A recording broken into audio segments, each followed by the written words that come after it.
বিকেলবেলা বারান্দায় দাঁড়িয়ে আছি, কিন্তু আরামে আর দাঁড়িয়ে থাকতে পারি নাই। চিন্তা ঢুকে গেছে। চিন্তার কারণ আর কিছু না, চিন্তার কারণ হচ্ছে এইখানে একটা পেঁপে গাছ আছে। এই পেঁপে গাছে একই সাথে পেঁপেও আছে, আবার ফুলও আছে। এখন আমার চিন্তার কারণটা হচ্ছে, ছোটবেলা আম্মুকে অনেক বলতে শুনছি যে পেঁপে গাছে ফুল ধরছে, এটা পুরুষ পেঁপে গাছ, এখানে আর ফল ধরবে না। এখন আজকে আমি এখন চিন্তা করে গেছি, এটাতে একই সাথে ফুলও আছে আবার পেঁপেও আছে, মানে এটা কি স্ত্রী পেঁপে গাছ নাকি হচ্ছে পুরুষ পেঁপে গাছ। তারপরে আমি গুগলে একটু সার্চ করলাম, সার্চ করার পরে আবার দেখতে পারলাম যে পেঁপে গাছ 3 ধরনের হয়। একটা হচ্ছে পুরুষ পেঁপে গাছ, একটা স্ত্রী পেঁপে গাছ, একটা হচ্ছে আবার উভলিঙ্গ বা হিজড়া পেঁপে গাছ। সামহাও আমি জানি না এটা কি সেই ধরনের কোনো পেঁপে গাছ কিনা।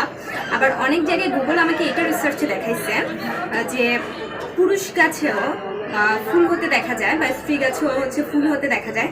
আমি যদি পুরুষ আর স্ত্রী সেপারেটলি দেখি, ধরেন একটা পেঁপে গাছ, এখানে হচ্ছে ফুল আছে, আপনি কিভাবে শনাক্ত করবেন যে এটা পুরুষ পেঁপে গাছ না স্ত্রী পেঁপে গাছ? স্ত্রী পেঁপে গাছের ফুলগুলি একটু বড় হয় আর ফুলের ডাঁটাটা একটু ছোট হয়, আর ফুলের মধ্যে পুংকেশর থাকে না কিন্তু গর্ভাশয় থাকে, যার কারণে পরাগায়নের ফলে পেঁপে উৎপাদন হয়। এই হচ্ছে পেঁপে গাছ নিয়ে আজকের রিসার্চ। এখন আমি জানি না, আমার কনসেপ্ট ক্লিয়ার হতে আরও একটু সময় লাগবে। তবে অনেকে অনেক সময় বলে থাকে যে পেঁপে গাছ যদি পুরুষ হয়, যদি গাছের আগাটা কেটে দেওয়া হয়, পরবর্তীতে নাকি ওই পেঁপে গাছে পেঁপে ধরে কি নাই, কখনো এটা নিয়ে এক্সপেরিমেন্ট করি নাই। সুতরাং হচ্ছে আমি এটা এখন বলতে পারতেছি না।